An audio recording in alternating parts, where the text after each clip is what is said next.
Hi, today we're going to share some tricks in Clip Studio Paint that will make flatting easier for beginners and speedier for those who have been doing it a while, and we're going to get started now.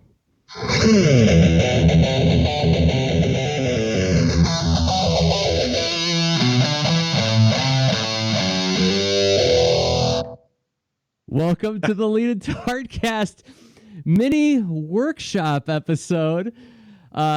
This is where we explore an art or creative task and demonstrate how we think about it and work on it. My name is Jerzy Drozd. I'm a cartoonist and teaching artist, and the gentleman who is playing that hot lick as we were getting started is named... Hey, I'm Rob Stenzinger. I am a user experience designer, and I make interactive games and stuff, and I like to teach those things as well as a teaching artist. And he plays. It's going well. Thank you for the awesome intro. It got me really amped up and jazzed to do what we're going to do today. Happy to do it. That was what leaner suggested that? I'm forgetting, but I want to say it was Nate Marcel, but I could be wrong. Okay, but yeah, that sounds about right. But no, happy to do it. So fun excuse to get out the guitar. So. But yeah, mini workshop episode and Clip Studio Paint tips. That sounds pretty cool. Yeah. I know this is, go ahead. Well, I wonder, to start with, why are we doing this? Why is this important? Well, flatting in comics is one of the fundamental parts of the process. And it's often also an entry-level job for people who want to get started in comics, or if you're somebody who maybe just wants to be part of publishing, but maybe you aren't an artist or a writer, you could still participate in the process of making a comic. So we're going to do a little demonstration of that, like how to do it, how to make it more efficient and speedier. And we're going to give you an example to try yourself. So this is something where it's not just watch me do it and be impressed with how great I am. You get to play along too. Right? Yeah, I love that. And I mean, you even have some sample files to share so people can really play along with your demo. And they can play along while you're doing this. If you get this, you see this episode in the show notes, go ahead, click links, or they can play along after. Either way. Either way, yeah. And then we'll close out with a little bit of wondering about flatting. But first, let's head over to the board. So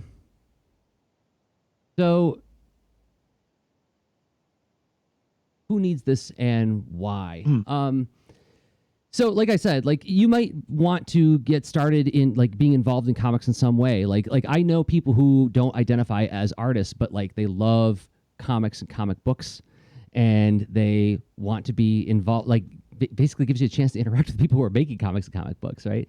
But then experienced cartoonists, you might be doing this for a number of years, and you do your own flatting, and maybe it's it'd be great if I could hire it out, but I can't afford it because the margins are very thin on this stuff. So how can we make this more efficient, right?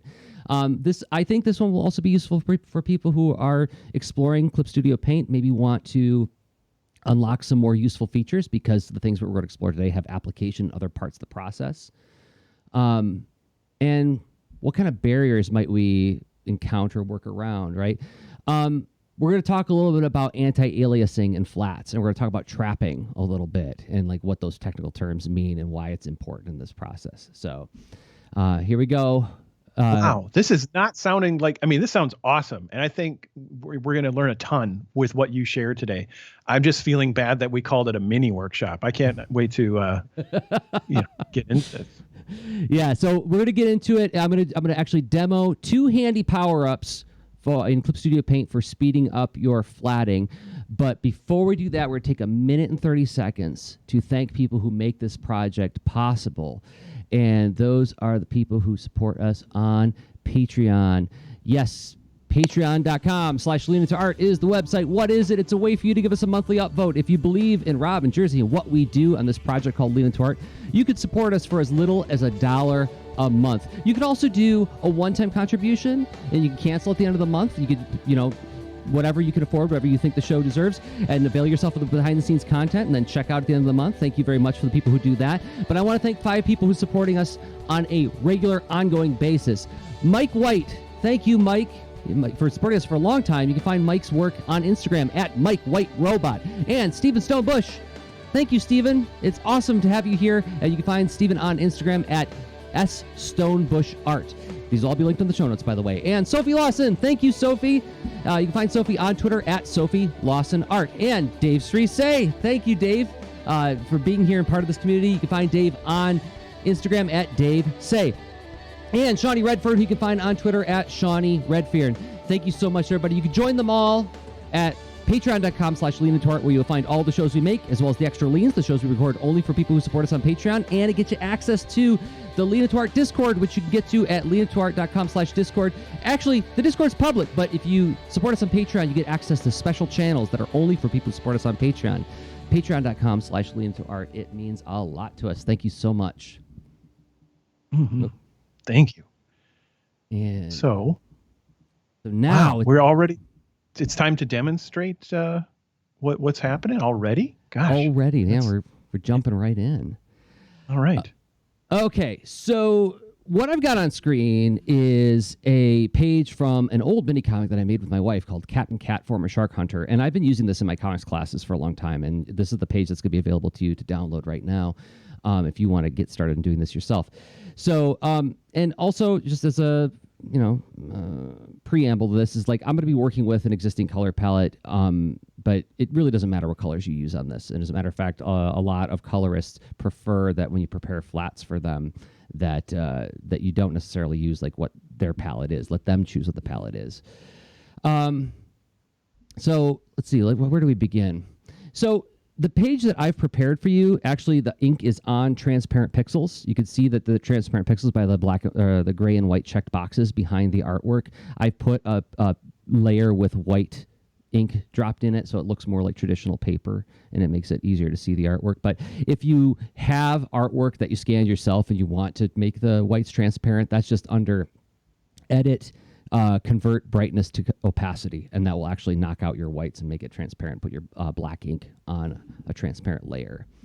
So that's really helpful. Okay, it's right in the edit menu. Yeah, it's right in the edit menu. It's so simple compared to what we used to have to do in Photoshop in order to get our whites knocked out, or making it the layer mode to multiply. So my line art, I label the layer line art, and then I put a layer underneath called flats, a transparent raster layer. Okay. And so the first thing we're going to do is make our line art layer what's called a reference layer. And the reference layer, you can toggle. There's these little buttons at the top of your layer palette. The layout of your app is not necessarily going to look like mine. Clip Studio has a very editable interface. You can move the panes around to like match your use case. But you can look for the layer palette by going to, which is it? Under layer? No, it's under window.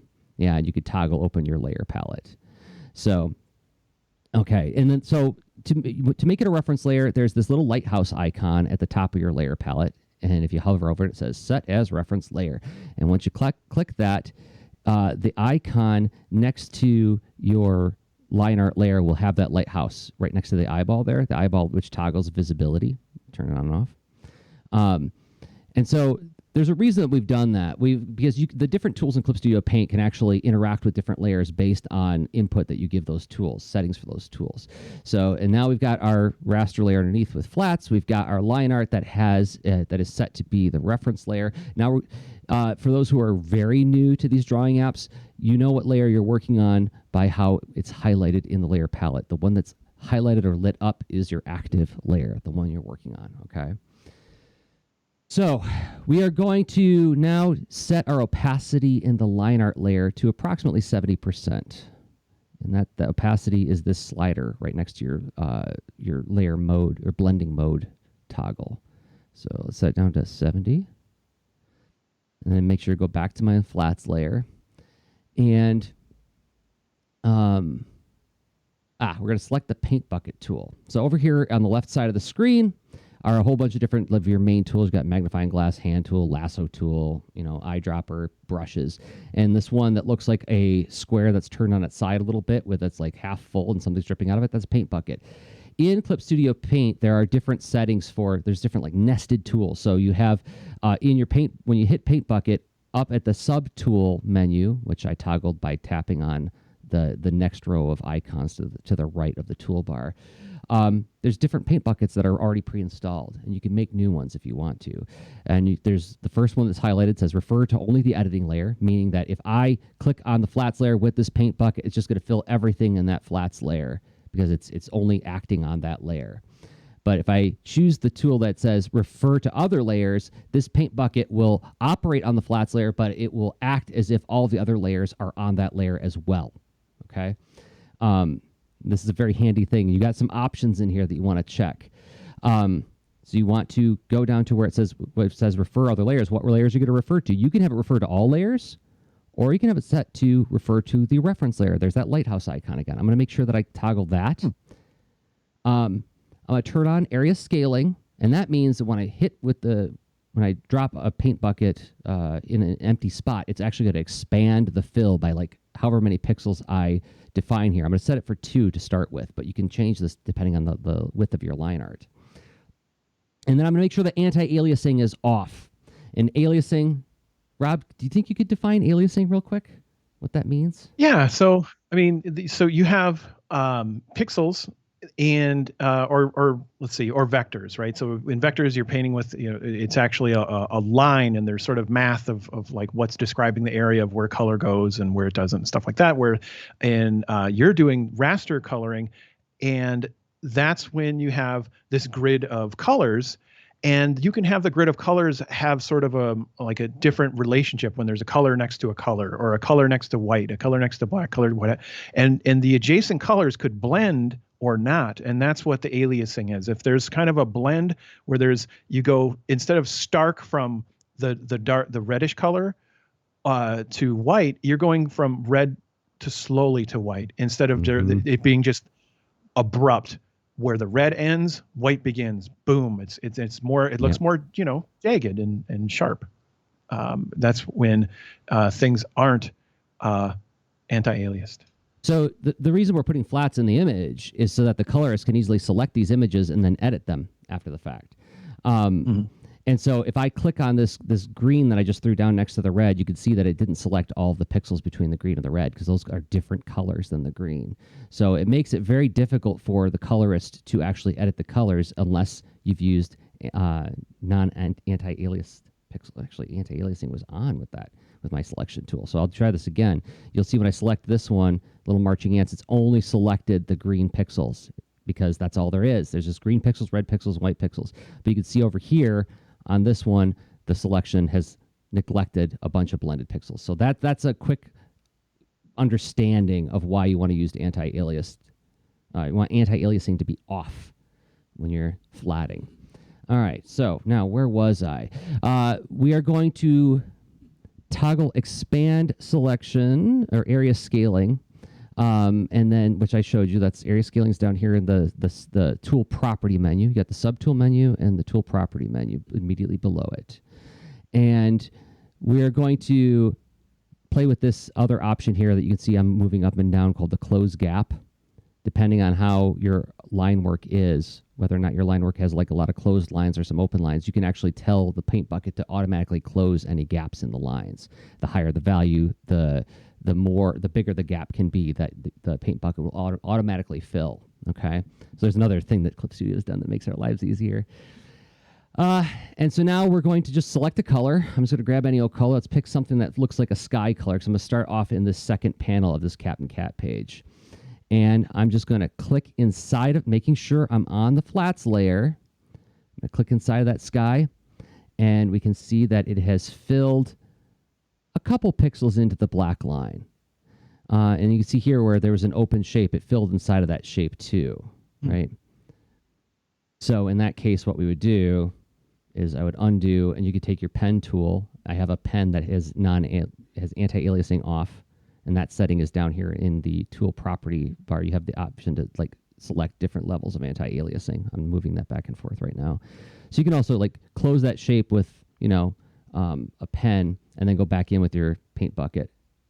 And now, it's filled, but not filled in that shape.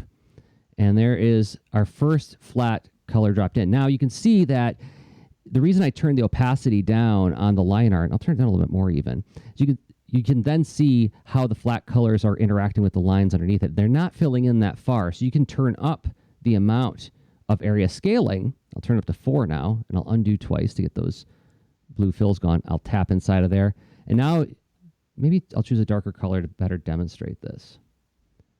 Now you can see that it's encroaching into the middle of the black lines better. Because ultimately what you want is all the colors to meet up, and just as I drew that red and green line, you want them to overlap enough so that there's no transparent pixels on your flats layer. So the further you can get it to go in, the better. However, there's a tension, is that there's some lines that are thinner. So if I have it go over 4, go back to my paint bucket tool property menu.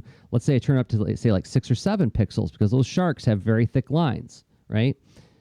So now when I tap it in, now it's getting really far into the shark's lines. However, now it's overlapped the lines of background characters who have thinner lines on them. So it's a matter of finding a balance. So I'm going to stick at like 4 for now, because that seems like it's going just far enough in, and it's not getting inside of the smaller shapes too much. Okay. Where do we want to go next?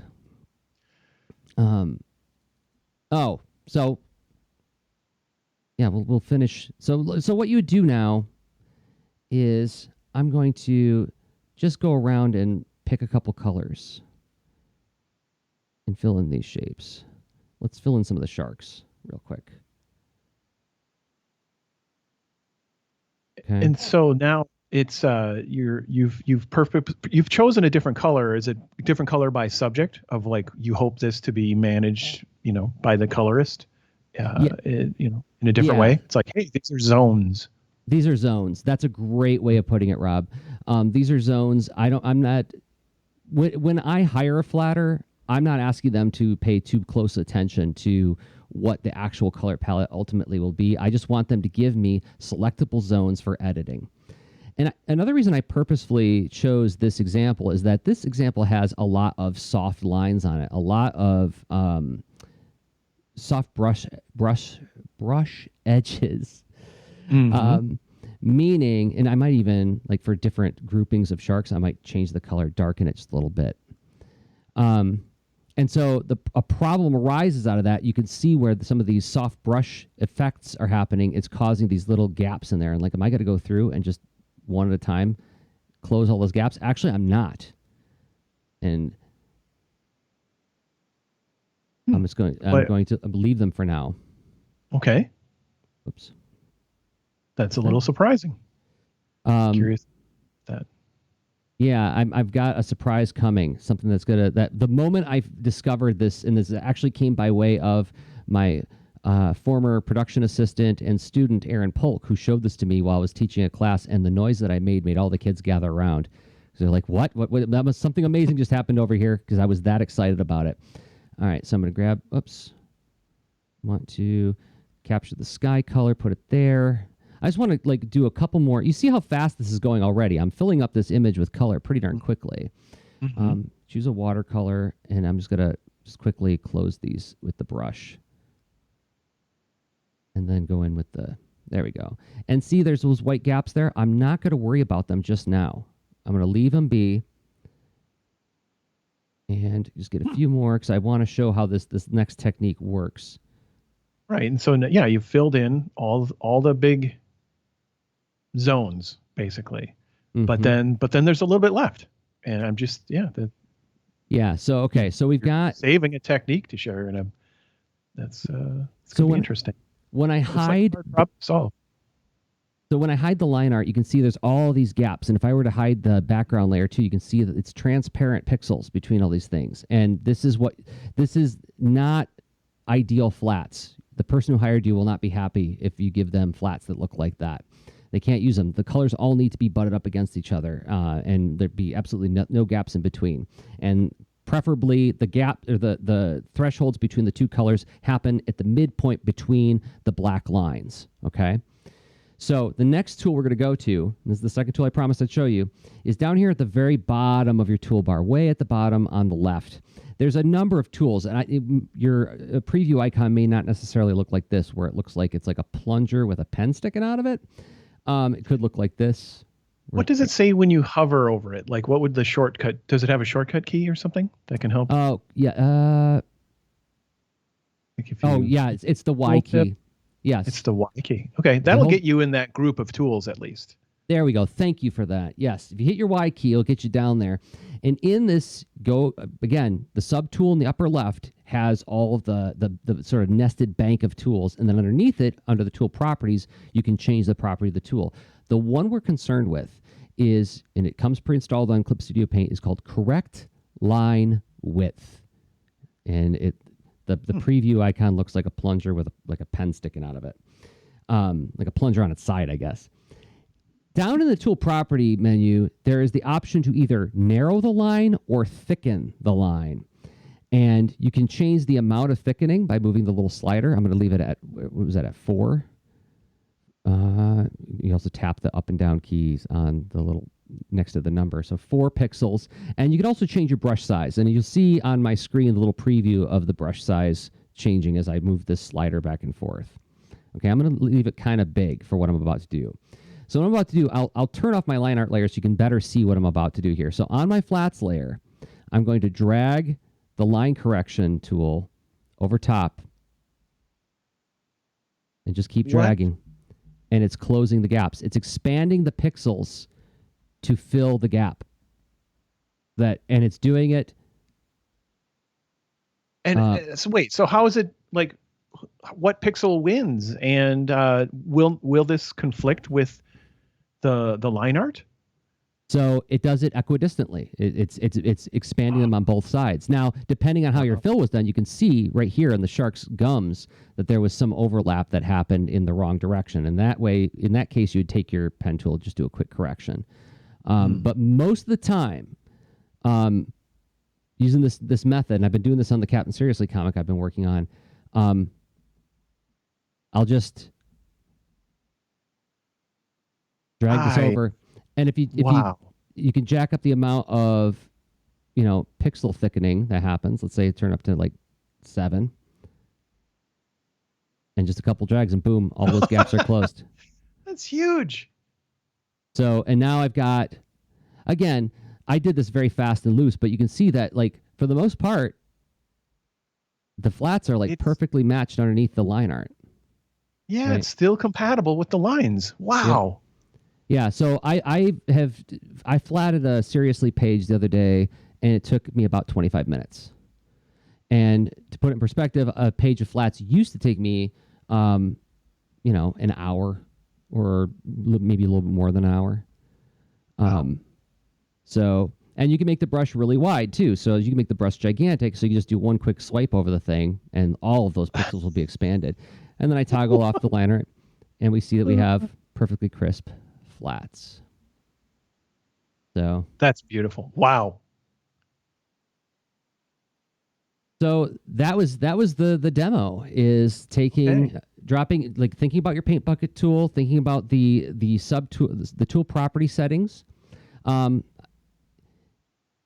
Like if you have, let me see if I can find something that has like a big open gap in it. I tend to close a lot of my shapes, but sometimes I don't. So there's this lamp here in the background. Let me pick a color for the lamp. And I'll turn up close gap all the way.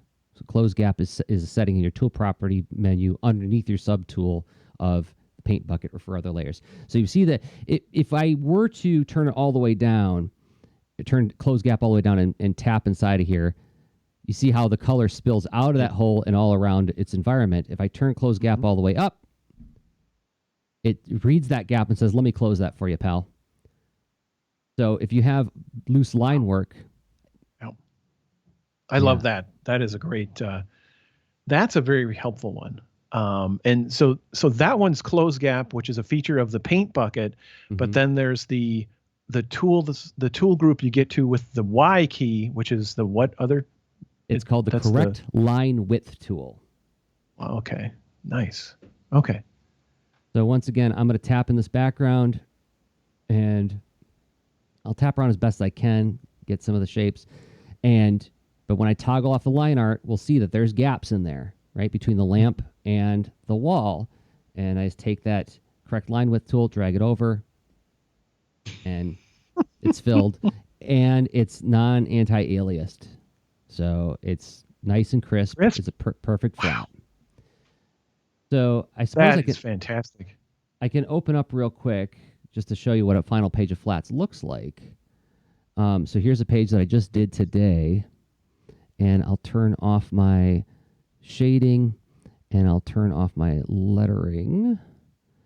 And you can see, and I'll turn off the line art, and you can see that all the colors match up. There's no transparent pixels. It's nice, clean. Well, that's not, but I painted that in by hand. But like here we go. So like here's line art on, line art off. And this was inked on paper, so there's a lot of like soft brush strokes that I was working with, and yet with the correct line width tool, I filled it back. I filled all the gaps in very, very quickly. So I managed to, like I said, flat this page in 30 minutes. So there we go. Wow. That was a sweet demo. And cool.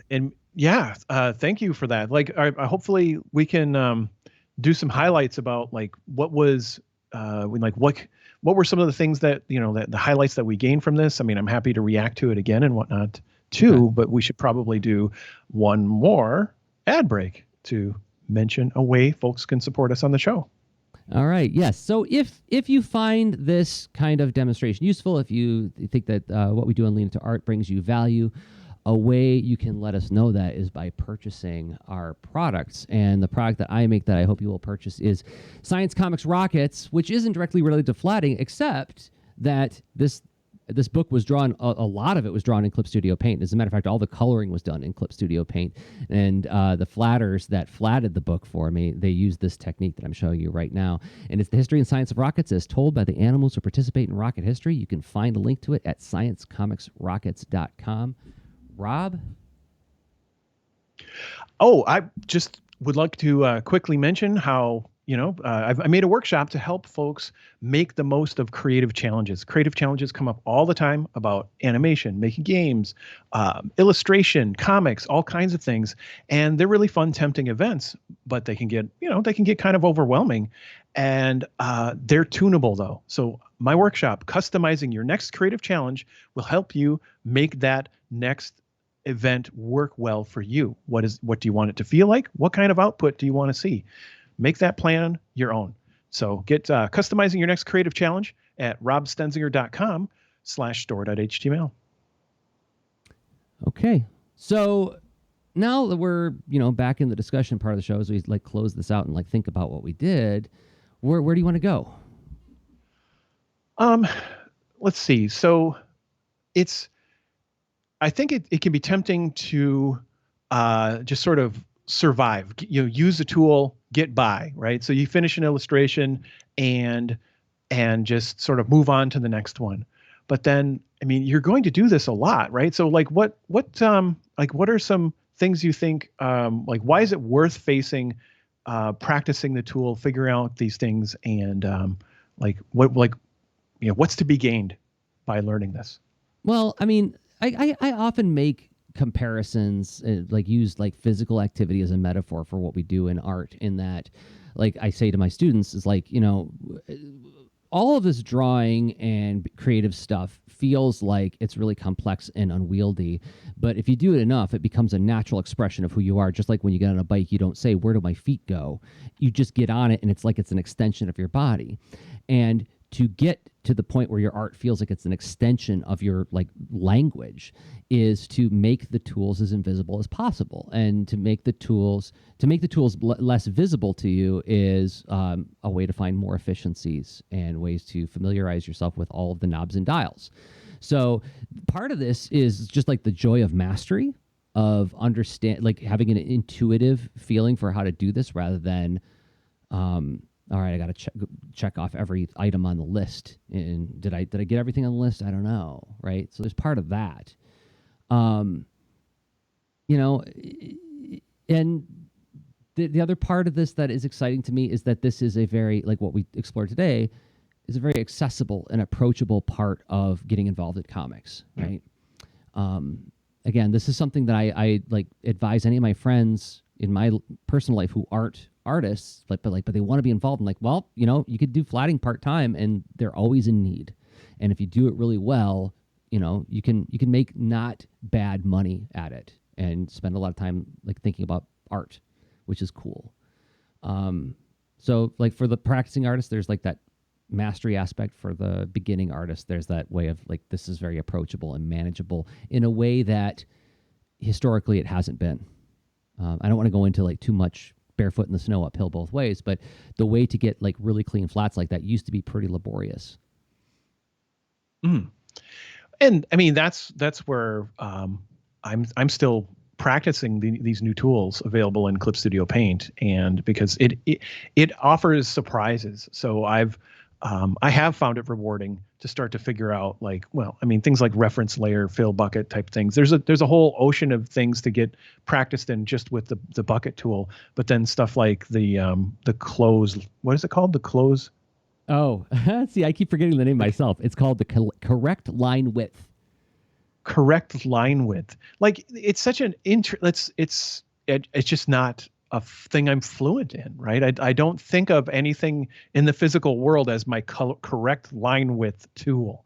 And so but it's powerful and rewarding to pick up at the same time. So I'm excited and open to that learning.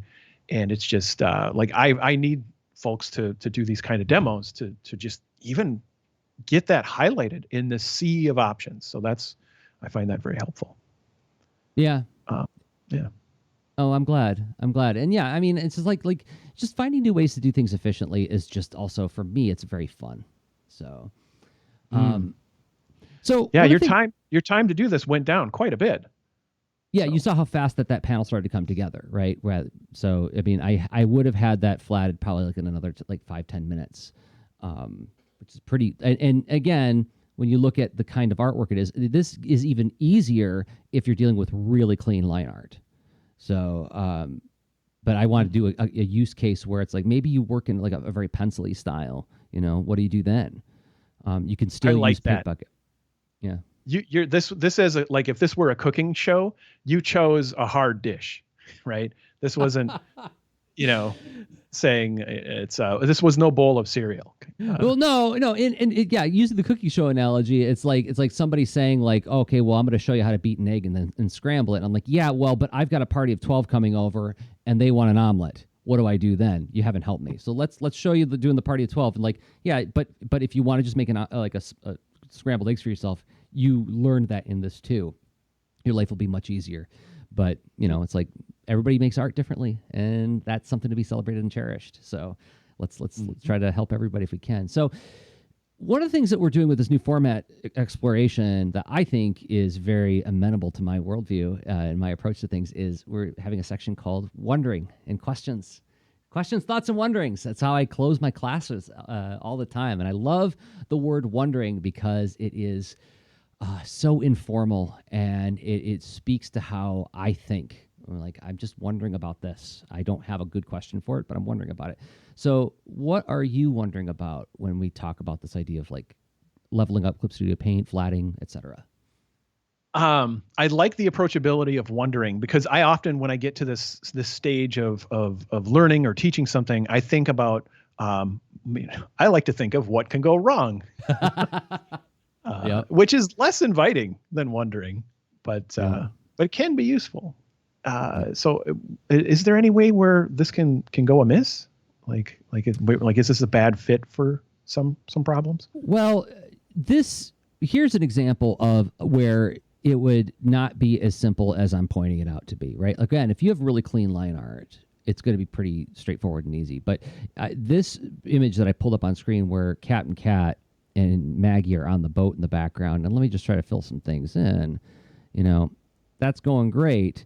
But suddenly we've got a situation with this, right, with the mast or this ladder where, there's a lot of texture in there. There's a lot of texture in there, right? And so this would be a situation where I probably would have to go in and do a little bit of manual work on it after the fact, right?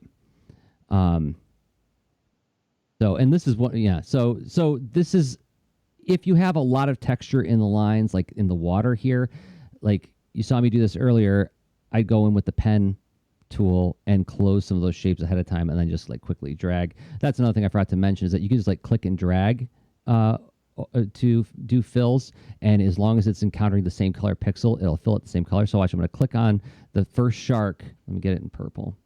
Click on it, and I'm just and I haven't lifted my pen. I'm just dragging over, so you can like fill really fast. You are going across lines, but it doesn't care about them because they're a different color, huh?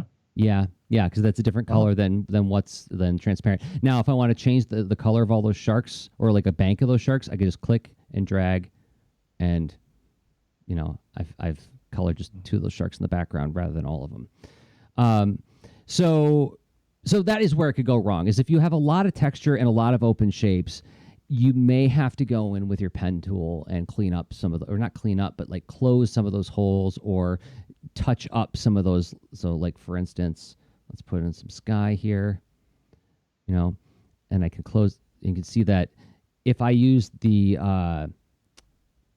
correct line width tool here, it may give me some unpredictable results. Well, it's not too bad, but it's not too bad. It's actually pretty serviceable. So it's a pretty. I guess this approach is pretty robust, but there may be some actual little tiny bits of touching up you have to do afterwards. So like in thin the case spaces, lots of texture could lead you to some extra follow-up work. Yep, there's that. Also, well, we're talking about wondering if anyone wants to like dig into this even further. There's a leaner. Goes by the handle of Dado. Yeah, Leaner Dado, and I'll try to pull it up on screen. He has a great resource on the tips.clipstudio.com, and we'll link to this in the show notes, which like walks very carefully through this whole idea of like flatting and masking in a much more detailed way, and explains more of the actual nitty-gritty of what I was doing there. Like trapping is when you have the colors actually overlapped by the line just right, and there's a reason for that. So if you want to dig more into it, it's a great tutorial that like really helps flesh out a full understanding of how flats work. So if you're intrigued, there's a place to go dig up more. Wow. Well, that's good. That's extra resources. Things can go wrong. I wasn't thrown off from that. Like I'm still here for it. I'm excited to practice this tool. I don't feel waved off. So good. I feel like the gains you make in terms of time are more than compensated for if you have to do a lot of little touch-ups, even on a page like the one I have here. So, anything else we want to mention? I think that was a show. I think this was a really great workshop. It didn't feel that many. It's pretty useful. So cool. Thanks for sharing all that with us. Yeah, well, thanks for flying co-pilot on this one, Rob. I appreciate it, and for the reflections and reactions. I think I'm going to have some like a soundboard or maybe some mood music, because I'm a hype man a little bit here and there, but I'm going to keep practicing ways to for these episodes where I'm in that side role. Gonna keep experimenting. Well, and I'll be learning from you when you do the workshops and I'm running co-facilitator. And one more reminder, the link to I have a Clip Studio Paint version and a Photoshop version of this file that I was using today, the Captain Cat page, that you are free to download and play with yourself. You will need to get Clip Studio Paint in order to do what I was doing today, but you can get a 3-month trial, and the link to that will be located in the show notes as well. So any questions, thoughts, or wonderings after the fact, please take them to the Lean Into Art Discord at leanintoart.com/Discord. Be glad to discuss it with you there. So we record the show weekly and drops on Thursdays at leanintoart.com and patreon.com/leanintoart. We'll be back next week with another episode. Until then, I have been Jerzy Drozd of leanintoart.com and Jerzy Drozd on Instagram. And I'm Rob Stenzinger, places like Instagram. Okay, bye. Show notes for this episode can be found at leanintoart.com. You can also follow us on Twitter at the user leanintoart, and you can reach us via email at leanintoart@gmail.com. And remember, leaners aren't wieners. Thanks for listening.